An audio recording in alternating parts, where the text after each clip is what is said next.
All right. So, hey, everyone, welcome to the show. I'm here with Magdalena. And boy, we've been chatting online back and forth from time to time and never really had the opportunity to sit down and have this more in-depth conversation. So I'm really looking forward to going through this. So my first question for you is, how did you become a Bitcoiner? How did you get into this space? Tell us your story and welcome to the show. So my story is common to, I think, many people, which is number go up.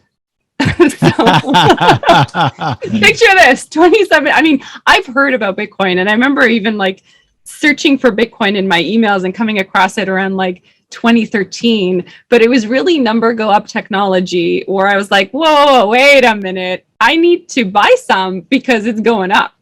And so maybe it's not as an exciting story. But it was also quite the learning opportunity because I lost money in Quadriga. So that's, trial by fire. You learn that way. I lost money through, when you first get into the space, everything's shiny and sexy and interesting. And you're like, wow, these ICOs, they're really pumping. And one of those people that, despite coming in at 2017, I lost a lot of money because I was not... Yes, I made some mistakes, but again, trial by fire, and that's how a lot of Bitcoiners become Bitcoiners, right? And how a lot of Bitcoiners custody their own Bitcoin because they do these missteps. And I think trial by fire is probably the best way to learn because people don't listen. They think I'm gonna make a ton of money, $1 million on this NFT, when most cases people don't. So the best way to learn is touching that hot stove. So you were a Supreme Court appointed bankruptcy inspector, and you were overseeing the bank trustee for 76,000 victims on the Quadriga digital currency exchange collapse. At the time, this was a $215 million exchange collapse. And so I guess my first question for you is, walk us through this experience. Talk to us about what it was like, and talk to us about the whole exchange collapse. Give us all the details and really don't hold back, because I'm just curious what this was like to go through. So I think, first of all, it was a huge shock to see such a loss. 215 million in Canada is, in this kind of time where we're post Mt. Gox, we're, it's 2018, the end of 2018, seeing something of this scale. I don't think people were expecting it because, we're kind of transitioning away from this Wild West. And it really was, as more details came to light, it's the perfect case study of everything that can go wrong in an exchange. And I personally lost money. That's how I came to be in this role. You have to be a creditor to be able to represent other creditors as a bankruptcy trustee. And I also sit on the board of on a committee that makes decisions on behalf of creditors, because it's kind of like a class action lawsuit. So we inform kind of decision making. And, what was really kind of depressing to everybody was how little assets were recovered. It was only about 46 million of the 215 million. And just to put a scale on that, currently it's worth about 1.4 billion. So it was a lot. And the wild part is everything that happened, that went down. There was an OSC report kind of post-mortem, which actually called Quadriga a Ponzi. And, it really went to show this is pretty much everything that can go wrong. So the CEO had a criminal past. He was, engaged in Ponzi schemes way back when he was, I think, when he was 16 years old, and he was involved with another bad actor who had his co-founder was helping him with kind of these schemes, and that's how they met, on these forums on how to scam people, which is interesting because we just had a recent resurgence where Michael Patron, so the co-founder, was managing $1 billion DeFi treasury for Wonderland. So it's wild kind of that this still continues, and now it's 2022. But anyways, so, typically in regular markets, there are measures in place to prevent something like a criminal running a financial institution. So what was really crazy there was Quadriga really misrepresented their custody practices. So the assets were not safeguarded in cold storage, like they said. What the CEO Cotton actually did was he created and then he traded fake assets against clients using aliases. So some of them were like CP30, just like making little puns. And then he sent client coins to other exchanges, and he was a bad trader, like terrible. So the exchange, him trading, incurred about 143 million trading shortfall. And so he kept then using client assets to cover the shortfall, which would then escalate the losses. And then with his death, it really kind of kicked off that collapse of the exchange because people started looking into what happened. But it was kind of more than that. And he didn't just do this. He also embezzled exchange funds. He bought homes, multiple homes, cars, a boat, a plane, luxury vacations, right? And his activities on the exchange were deliberately not tracked in the system. Like he had blanked, everybody else, you could see what happened in kind of the history, but he blanked it. Quadriga didn't have a business continuity plan. So after he died, the directors that took over weren't able to regain Quadriga's wallets or his accounts. And he did all his trading and running the exchange on a laptop. So they couldn't access any of his devices. So they actually thought that, hey, maybe we can get some of the assets at some point if we manage to get into them. But no, actually the wallets were empty. They didn't have any financial books and records. They failed to file corporate taxes. And then so that also led to this tax liability, which is right now the reason why we're delayed in a claims distribution is because the IRS equivalent in Canada is needs to file, their claim. And also, the exchange, because in Canada, Bitcoin crypto companies have had such a problem getting banking and access to banking, or they got, banks de-risk. So he was using third-party payment processors. And then these were, at least, one of these was commingling personal and client funds. And so the only reason we recovered $30 million was because the funds were frozen by CIBC. And, because the bank was looking into this. So that actually saved creditors because there was some money recovered beyond the homes. And then, they did not have very good operational kind of practices. They lost 67,000 ETH, which is a lot right now, due to a coding error. I believe it was the parity bug. So, Kraken, I know, lost some money too, but it's inaccessible right now. So those are kind of, at a high level, everything that typically, the current financial industry does to kind of prevent against these things. They did wrong. This was huge, especially at that point in time for an exchange to have 215 million back in 2018. This was a really big deal, and I would imagine this was one of the larger exchanges in Canada. Definitely not the biggest. It was the largest. Was it really the largest? It was the largest, but here's the interesting part. So it kind of got that way through fraud because he created all these fake accounts. He was trading with himself and other users. So especially right at the beginning, like when it first started, something like 80 or 90% of trades were his. So he gave this illusion of liquidity. And when people go to exchanges, right, they're like, hey, there's a lot of volume being traded here. It must be a safer exchange. He also said that he was registered with FinTrack, which oversees money service businesses. And it's not like you register and they check in. It's a good practice thing. It's not like the government, gave a stamp of approval, but people thought it was good, it was like, oh, it's a sign that they're on the up and up. So, there was a lot of fraud that happened, whether it was, kind of to create this idea that this was a good exchange or actual fraud, where he was trading against users and stealing their money. So for a person listening to this, they're thinking to themselves, my God, that sounds scary as hell. And especially for people that are maybe new to Bitcoin, hearing this, they're saying, what the heck? What would be your takeaway, having lived through this horrific experience, which I don't think is the norm for most market participants in this space? What would be your takeaway for a person who's hearing this? What do you say? I think it fundamentally comes down to, keep what you're comfortable losing on an exchange. and just don't keep the majority of your funds on an exchange, because things can happen. Now, some of the larger ones we have seen, if there is some sort of hack, they, cover it with their own cash. But if it's significant enough vulnerability, you're not guaranteed to get anything back. And I know it's hard. So I want to be realistic. People engage in trades. They set up, trades that, for a certain limit price, right, to hit.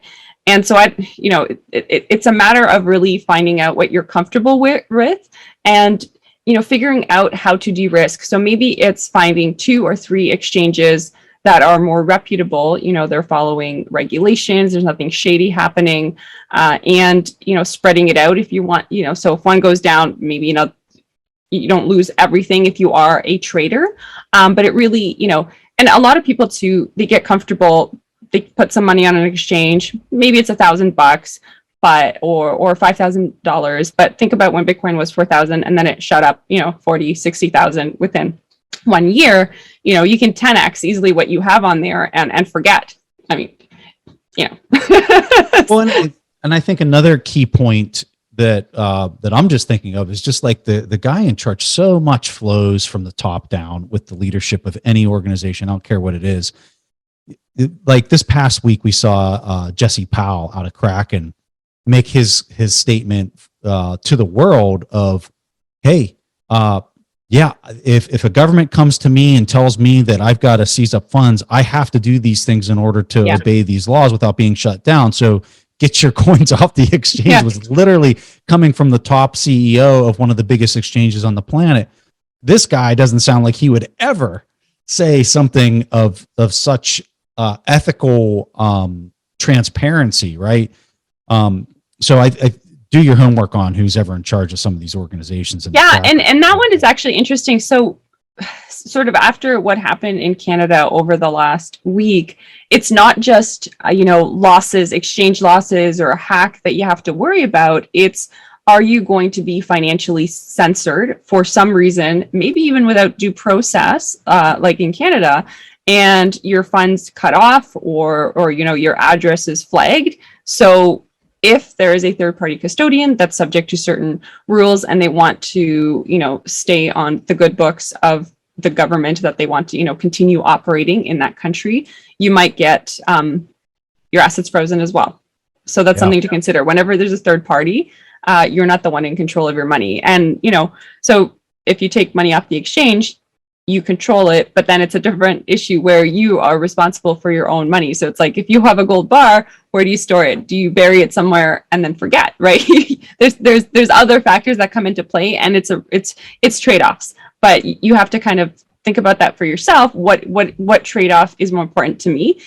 For example, for me, just like a personal story. So what I saw asset seizure through my grandma. So after the war in Poland, the borders were shifted, and she had this family farm, beautiful, she should call it paradise, right? Beautiful gardens. It was just so bountiful. The earth, like the vegetables, she'd be like, oh yeah, it was like a shield, it was that size, the sunflowers.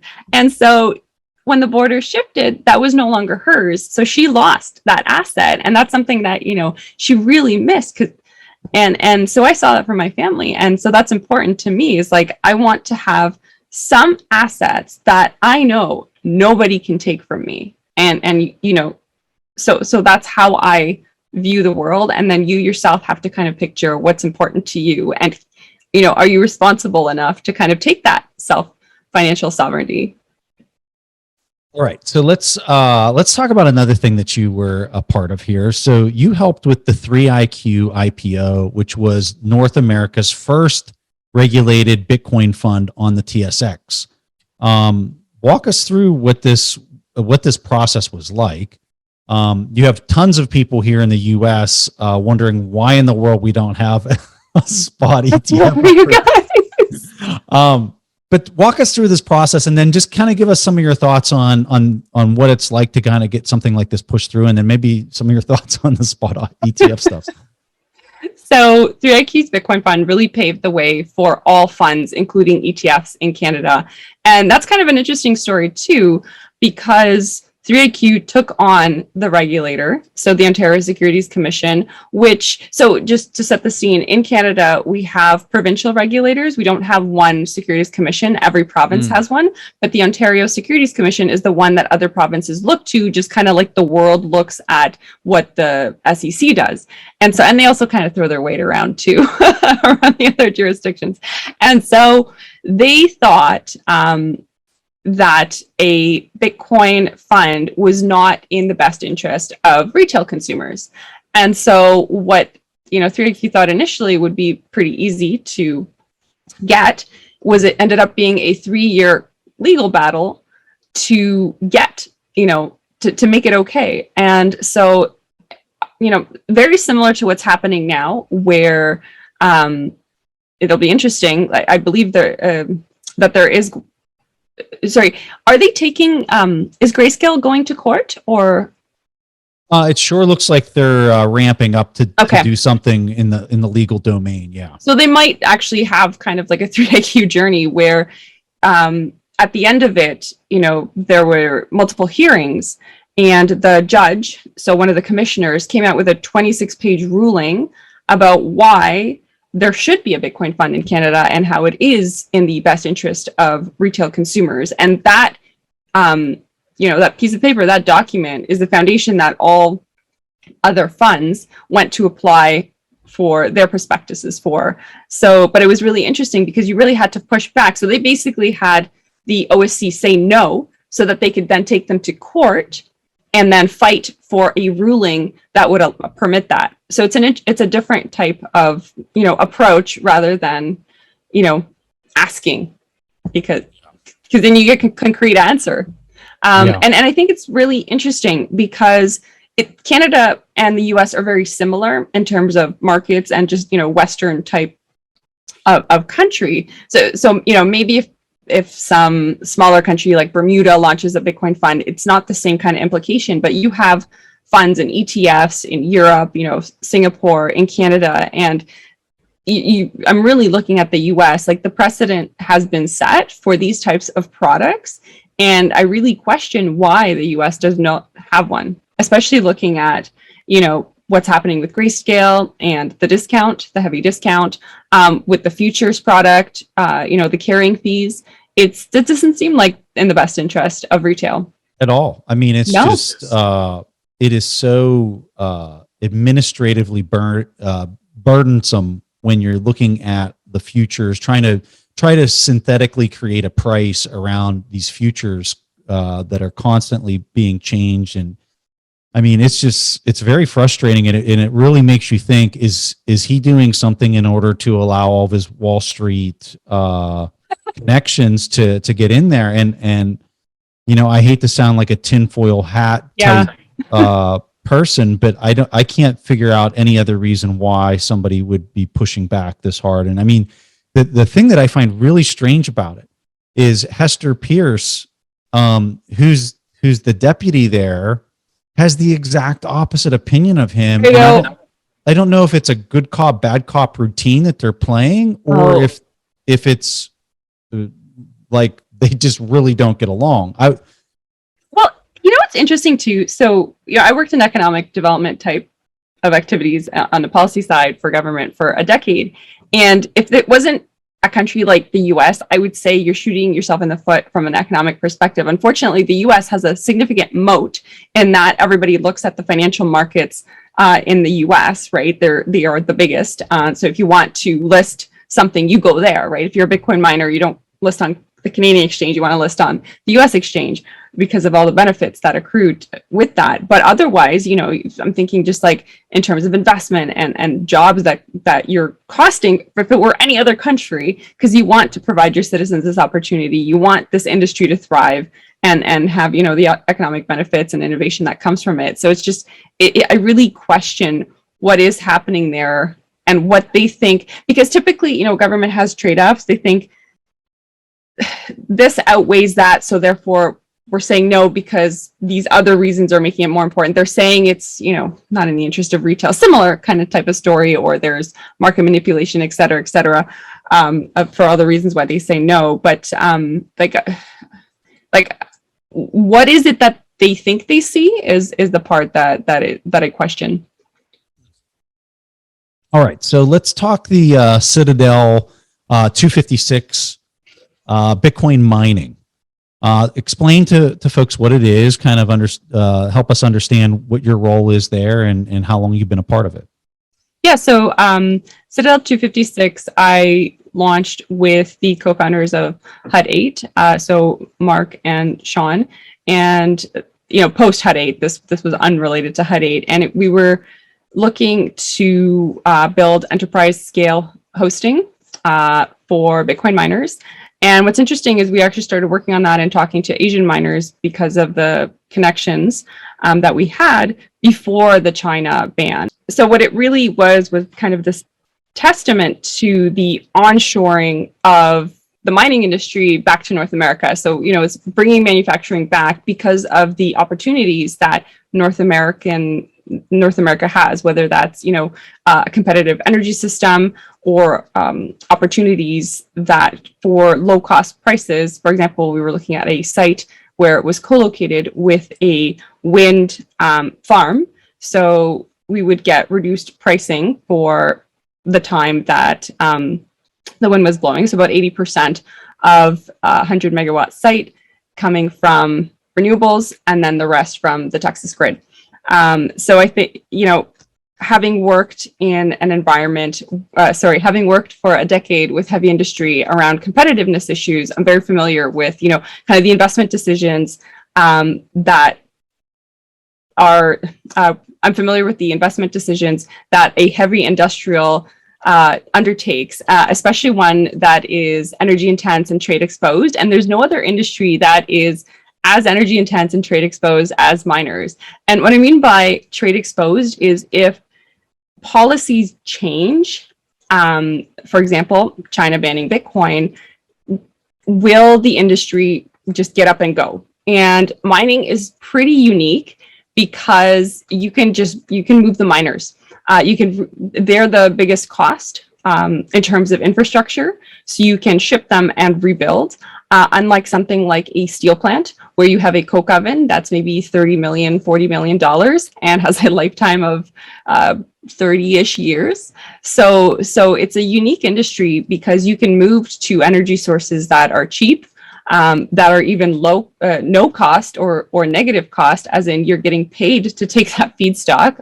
And what I mean by get paid to take in is waste. People pay tipping fees to remove waste. So as a miner, if you have an operation, you can lower your costs that way, or you can co-locate next to a heat load. So you can sell the heat offtake, as in miners generate a lot of heat, that can then be piped over to a heat load. So that can be something like space heating for a city, which is happening in Vancouver right now in a pilot, or a greenhouse, or a farm, warm up your hogs in the winter. So I think mining is pretty interesting, and how it manages to kind of infiltrate all these different types or parts of the economy. Yeah, it's fascinating to think that you could have, a $10,000 miner is not really all that big for removing and sending it to some other jurisdiction that happens to be much more favorable to the policies of doing it. So if you take 100 of these things, that's $1 million worth of infrastructure, and it's really not taking up a whole lot of space. In fact, that's why I think you see a lot of them putting them just straight into containers, so that you can just modularize the container and send it somewhere else if the policies start to become more disadvantageous to the people conducting the mining. And just on that thought, that's why it's easy in some ways to attract miners, because if you create the right economic incentive in your jurisdiction, the miners can very easily pick up and go, because again, the most expensive part is the rig. The capital part is the miner, and if the energy economics are much more competitive, they'll move over there, right? And look at what's happening in Texas. It's becoming a mecca. And there's jobs that are being created. And what's really fascinating, I think kind of the coolest part of Bitcoin mining is it straddles the digital and physical world. So it has a physical footprint just like any traditional industry, but it creates a product that's fully digital, and it's a commodity.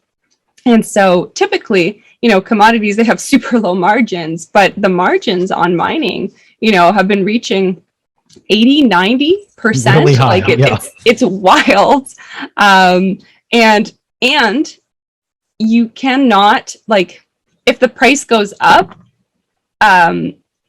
you can't produce more Bitcoin. Like, there is a mathematical equation that says how many Bitcoin are always produced. So it's not like gold, where if gold were to 5x, suddenly you'd have a ton more mines, increasing production. So I think it's such a unique industry, and because of that, there's unique features that come with it. And then also from that economic development perspective, why it's attractive for countries or states or even cities to attract it is because you're creating these knowledge economy jobs that come with mining. So it's all the financialization of Bitcoin mining, right? There's the energy side and energy experts, plus the actual builders, those who set up the mine, who build the infrastructure and manage it.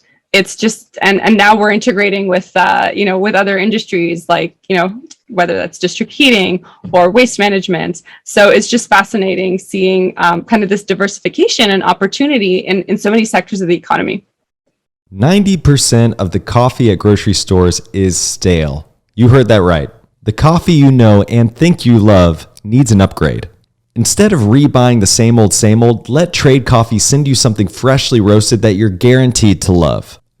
Trade Coffee sells the freshest roasted and ethically sourced coffee beans from America's best local roasters. They ship free to you as often as you like, whole or ground. Whether you like instant coffee or want the latest exclusive geisha, Trade's real coffee experts taste over 500 roasts and use technology to match you with your ideal coffee based on your taste preference and brewing. Take the coffee quiz to get started. Trade guarantees you'll love your first bag or they'll replace it for free. And help support small businesses. Trade has created over 100 local jobs across the U.S. through their roasters. The coffee is shipped in a backyard compostable bag. You can literally bury your coffee in the bag they ship it in. Their subscription is no hassle. Skip shipments, change your frequency, or cancel at any time. Right now, Trade is offering a total of $20 off your first 3 bags. That's more than 16 cups of coffee for free. So what do you think most people miss about the whole mining process?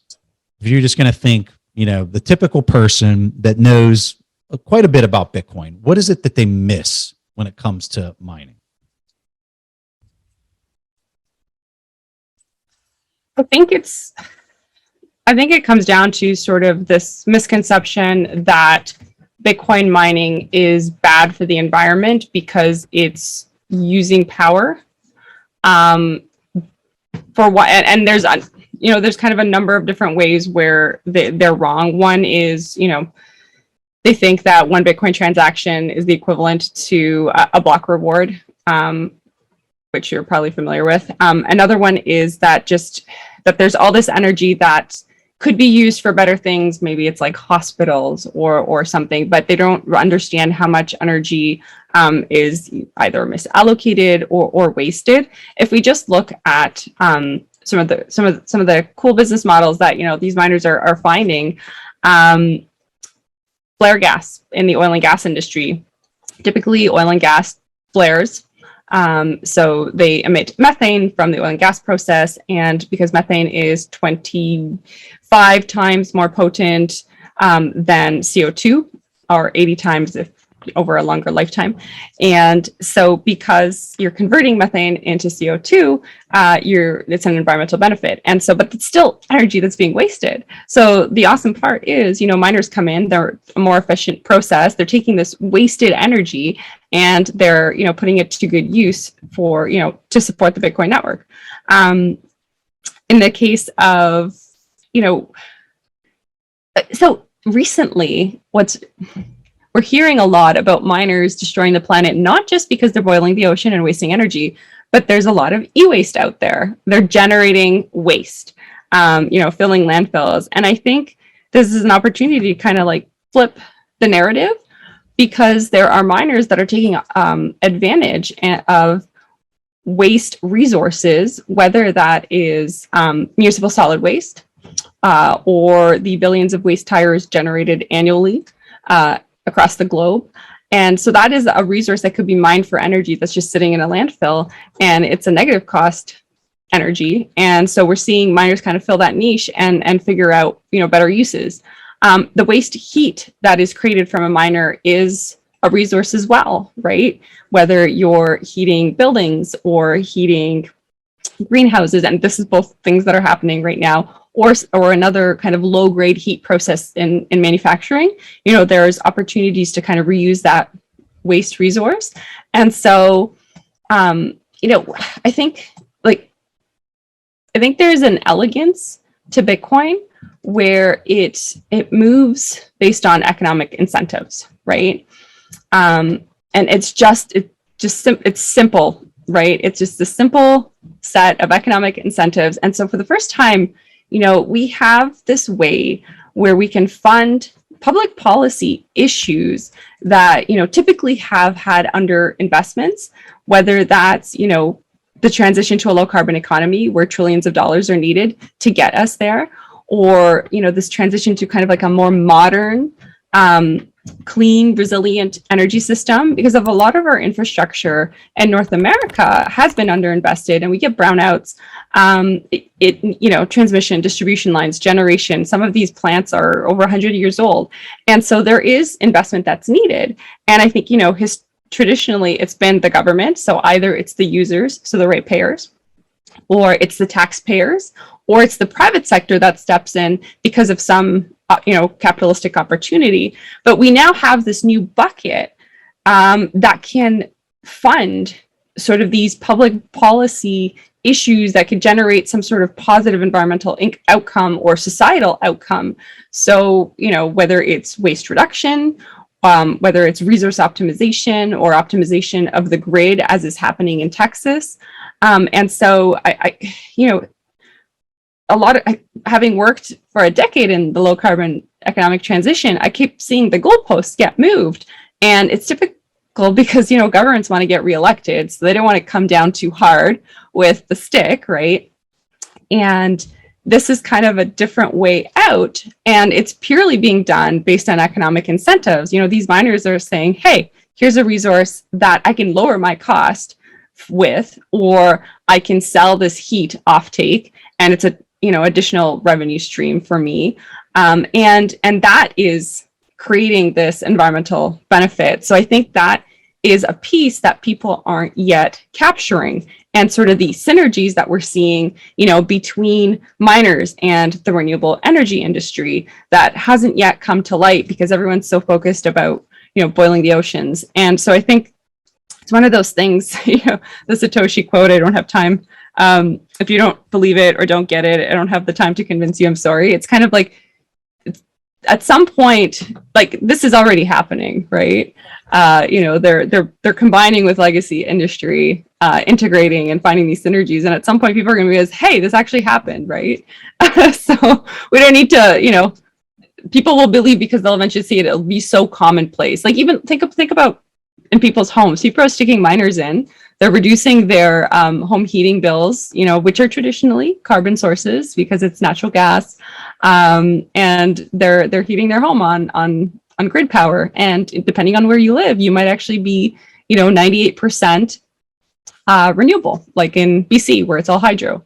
So I think it's fascinating how this industry is just so pervasive in terms of the economic sectors that it can positively impact, and people tend to focus a lot on the negatives, right? So, the financial services, there's all these societal benefits that can accrue from access, but then people tend to focus on the negatives. So they focus on, the criminals and the money laundering, right? There's the energy system where people tend to focus on this, they're wasting very good energy. Well, it's not the case, right? We're creating a better, more resilient, more optimized grid system.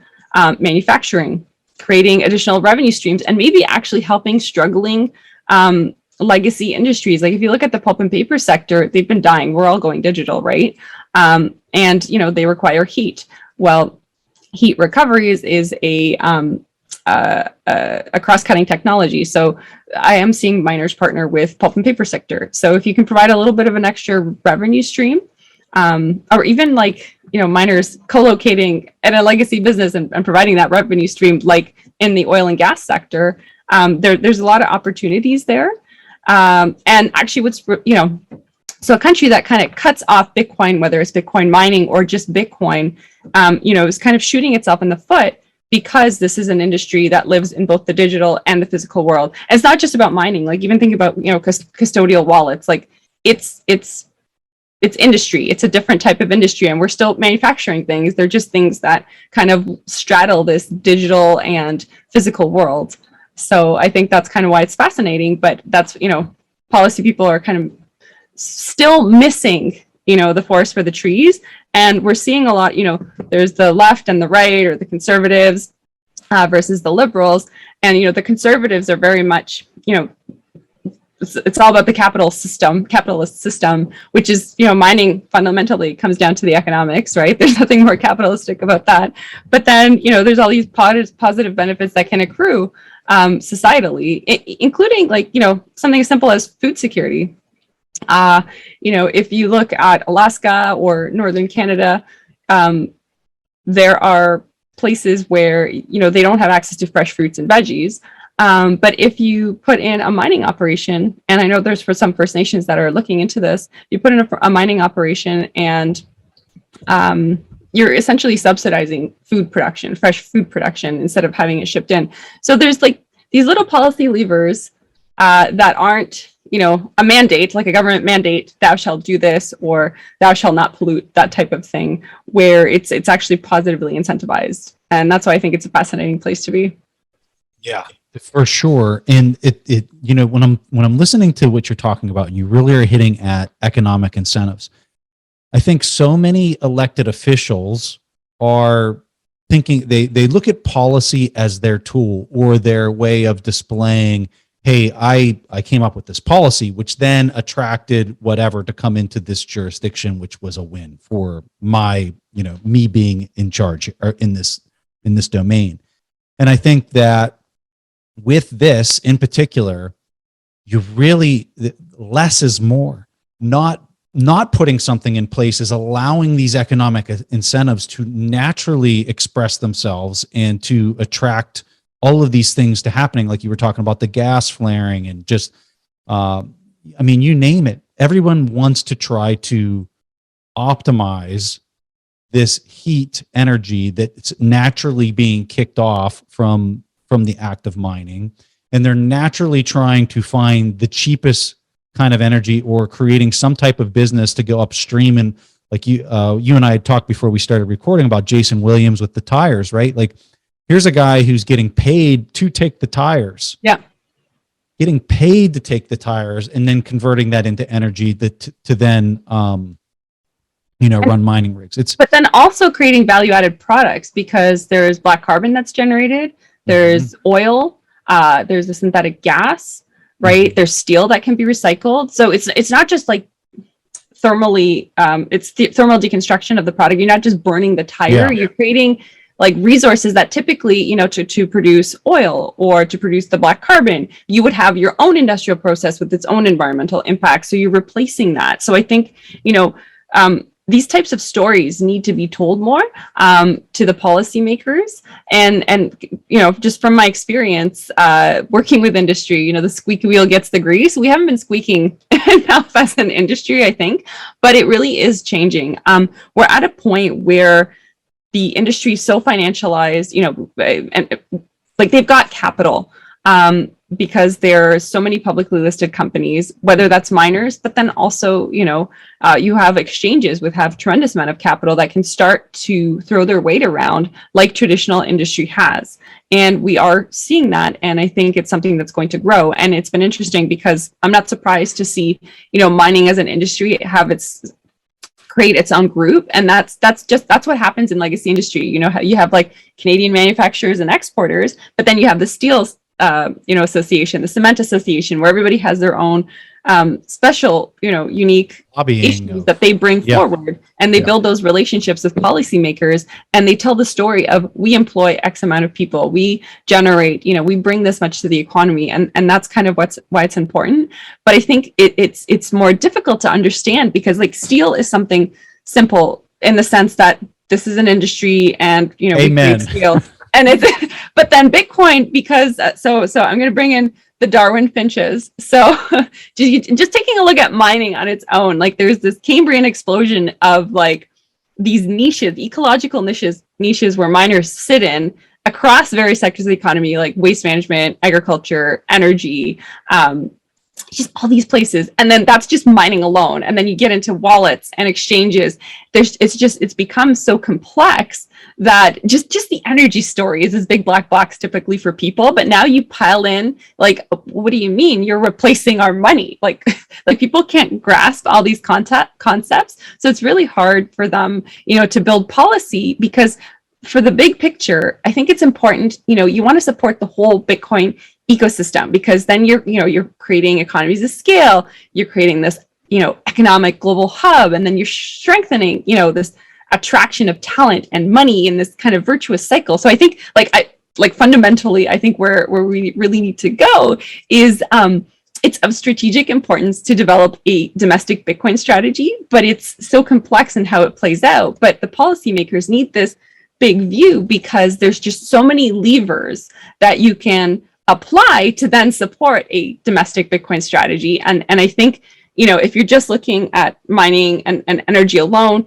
you might be missing some of the other policy impacts, like that recent bill that have been put forward, the one which would affect miners and nodes, make them kind of essentially money service transmitters. Like that was something that had kind of unintended consequences. It was part of the Infrastructure Act, which kind of ironically was going to kill the, new digital infrastructure in the way that it was being built. But so the whole part is, you have to have this view. It's a domestic Bitcoin strategy, where the best types of strategies, if you're looking at kind of an industry or a sector, are those that, are very broad. So they look at different policy levers, and not all levers are fiscal. They're things like, yes, so maybe they're fiscal, like funding and creating loans and infrastructure spending, but instead of building roads, we're building, Bitcoin infrastructure, payment rails. But it's things like, government as a first customer, because this company is new, it's a startup and it's never had a first customer. But typically how that works is, before I become a customer, I want to know who your customer was. Oh, it's the government, it's the US government. Of course, we'll take you on, because they must have vetted you, right? And it's things, not necessarily directly spending, where it's like, we provide you with funding for research, for example. It's, you can do things like tax credits or rebates. But then, the big part, and I think that a lot of governments are maybe not doing it so well on, is policy framework and policy certainty. And we haven't seen that certainty. Like Canada is ping-ponging along, like the industry right now is not sure whether they're going to start shutting down, or banks are going to de-risk them because they're just involved in the crypto industry, right? Certainty is fundamental, because if I don't know if I'm operating in this jurisdiction and they're going to shut me down tomorrow, why would I even go there, right? So that's huge. And for a while, Canada was a leader in that, and not so much now. And the US was, we kind of leapfrog each other occasionally, and you guys are currently really winning on the attraction of miners. But the ETF, we got you there. But it's other things too. It's like, creating R&D kind of supports, and there's been a lot of complaints about intellectual property laws and patents. So there's just so many things that a government can do. And then most importantly, like workers, we need the, knowledge-based economy workers. Like this is something that takes a while to develop, as in school curriculum, right? For now, it's, industry is scaling up that, but it'd be great if this could be taught at a kind of younger age and be put into the curriculum. And for the last thing, I think to really truly support a domestic Bitcoin strategy, I think you're looking at a treasury allocation, right? Like what better way to support that? I used to laugh and say maybe it's possible for Canada to have one. We don't have gold anymore, but we do have a strategic maple syrup reserve. I'm like, can you believe we have more maple syrup than we have gold or Bitcoin? I love that. But I digress. Well, if I was going to summarize it for a person who's maybe in politics or looking to create policy in any jurisdiction, I think your message is really kind of loud and clear of A, get out of the way. Yeah. B, let people know that you're going to stay out of the way in some type of form that lets people be able to make capital allocation decisions for the cost of infrastructure and hiring people and whatnot that probably don't want to leave whatever jurisdiction they're in. You've got to provide a stable and calm environment that gives them assurances that they can come here and they can stay here and they can act in a manner that they're not going to be disrupted or toyed with while they're there. That's really kind of the impetus of it. And then Bitcoin will naturally create economic incentives just by the sheer nature of what it's doing for everything to kind of take place on its own. I think that's really kind of what you're getting at with what you're saying. 100%. And it's funny because, yeah, no, but it's really ironic is I used to actually have my heavy industry stakeholders. That is exactly what the CEOs used to say, get out of our way. Like basically, like for example, cap and trade, like it wasn't so much that government was putting in a cap and trade system. It was that it was like taking forever to decide on the rules, and the rules would be set up to 2020, but not 2030. They just wanted certainty, because once there is certainty, they can factor it in. You know, they can conduct all the calculations, depreciations, and financial impact. And even, you know, you can buy offsets ahead of time for future vintages. So it's just a matter of create the framework and let us operate, and we will optimize our resources. And if it makes more sense to just shut down our plant and go to another jurisdiction, you know, at least I have a certainty because I'm making a decision on something that's not, you know, like flipping and flopping, right? Get out of the way. Get out of the way. And give me assurances that you'll stay out of the way. And the US has traditionally been a lot better about that.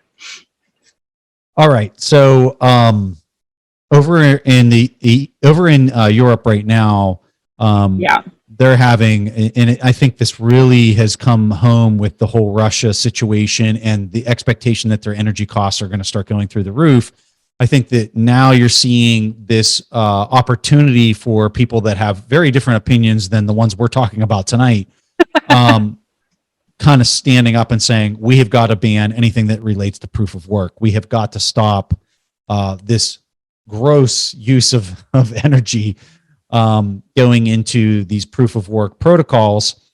And who knows how this is going to be received over there in the EU, but I mean, the article hit today. So I'm kind of curious, you know, we got plenty of listeners over in Europe that listen to this show.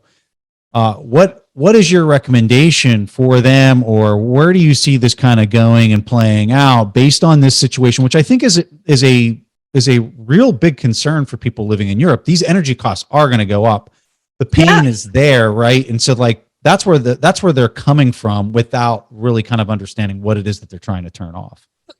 I come back to, like, I really feel they are shooting themselves in the foot with this type of policy, because fundamentally they've got an infrastructure problem, and and they need to spend a lot of money on infrastructure. And, you know, there was a time where a number of European countries shut down their nuclear plants. And nuclear, you know, is a base load, and as a single point source, it generates a lot of power compared to something like a natural gas peaker plant or even a coal plant. And so some are going back and actually going to consider building some more, but the fundamental point is there's a lot of money that needs to be spent on infrastructure, and where is that money going to come from?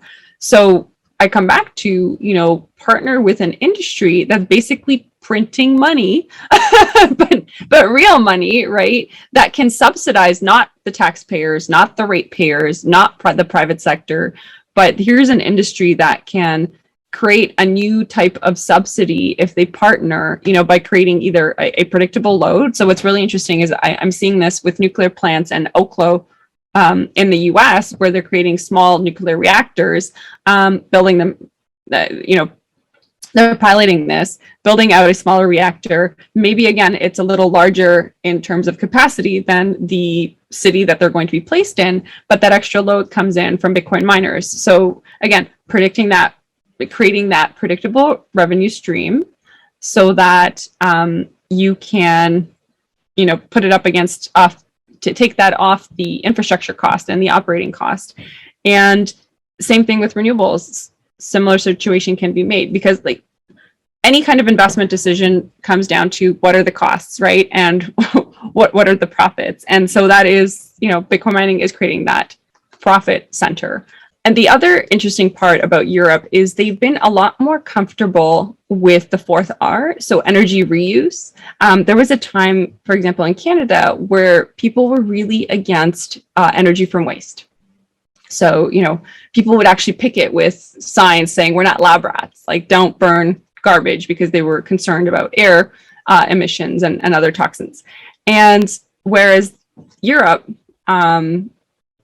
was, because they have less land for landfills, it's more densely packed, it's more common that you have energy from waste facilities. And so, similar to what I was talking about, there's already kind of situations where you are taking in a landfill, whether it's tires or whatnot. It's another way to kind of subsidize that energy facility. And so there's a lot of kind of policy issues that can be solved from positive front.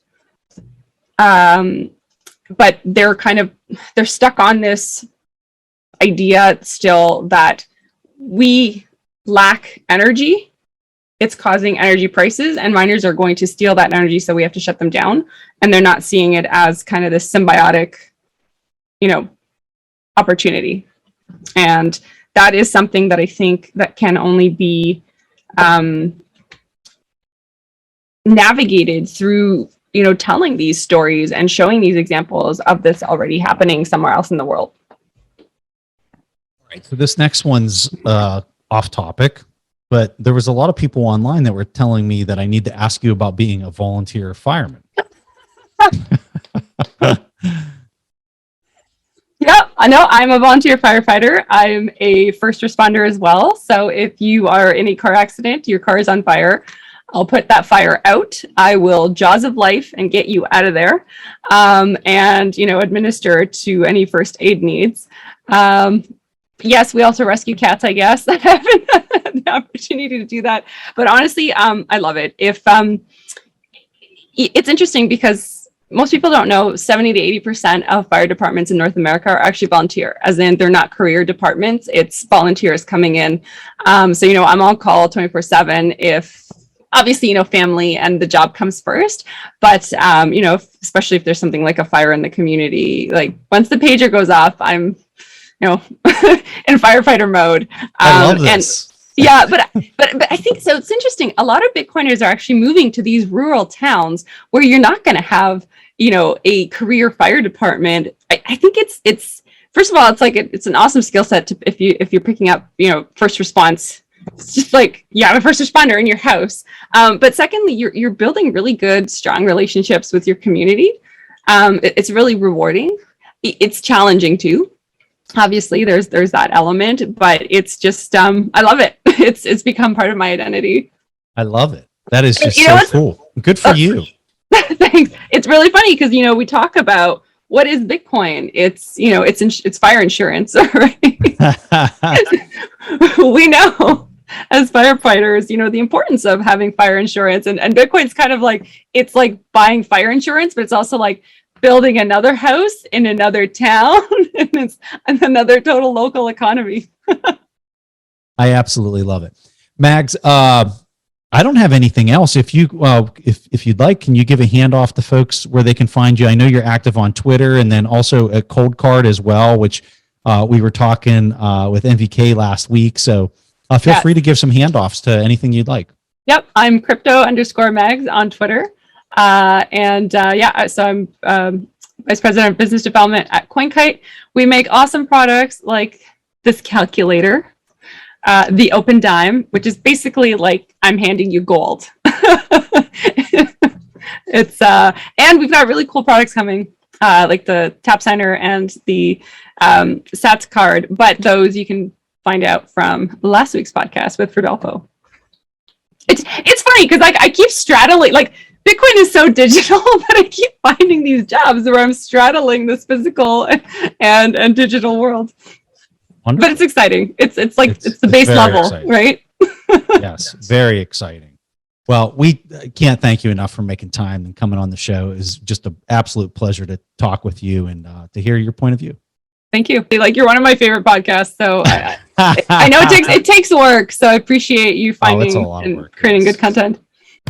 Thanks for watching. Make sure to subscribe and hit that notification bell so you don't miss out on the next podcast episode and new investing resources. What are your takeaways and thoughts on this discussion? Let us know in the comments section below.